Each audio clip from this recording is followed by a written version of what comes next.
Very good girl.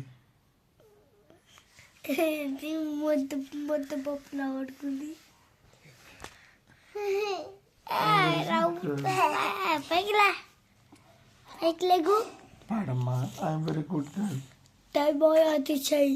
అదా daddy అది వడ్డు పప్పులాగా పడుకుంది.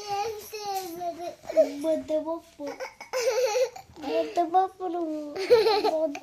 ముద్దపప్పు కాదు అపర్ణ. అపర్ణ ఎవరో తెలుసా?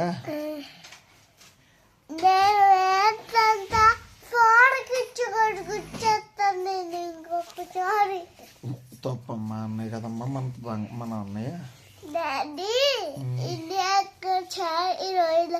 ఒక్కసారిగా నేను అక్కడ ఇలా గుచ్చేసాను.